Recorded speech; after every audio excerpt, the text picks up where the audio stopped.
I was thinking today the ways in which this church is so different, and especially when I first came here, one of the ways that it was very different was that I was actually asked to do things. And I never had before, and I guess I was kind of a timid nature, so I didn't initiate it myself. But I remember one of the very first things I was asked to do, I was working with the practitioner at that time. There was someone in the congregation who wasn't feeling well. And I was told to go to her home and to bring some readings and some homemade soup and sit with her and read from Science and Health and express love to her. And it was such a wonderful thing to do. And in all my years in science, I had never done anything like that before. Usually if someone was not feeling well, maybe you didn't even know about it. And I did that for many days until she was feeling better. And then I was asked to come to church and to help clean. There was a crew here cleaning. And I would mop the floors and clean the bathrooms. And it was such fun to be with everybody and to do this work. And then to go out and rake leaves, because in those days we did all the work ourselves. No one was hired to do it. And it was such great joy to be together. And then we began to do watches, and I learned how to do that and to sit and to pray for the world. And that was so wonderful to do that. And I was given proofing to do. Then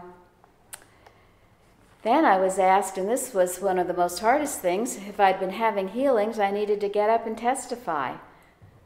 And with knees shaking, I started to do that.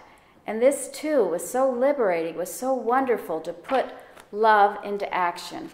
And I guess that's my point, is putting love into action. I had read about it and thought about it and knew how important love is, but I hadn't really been putting it into action. And in this church I started to, and this was even before it had become independent.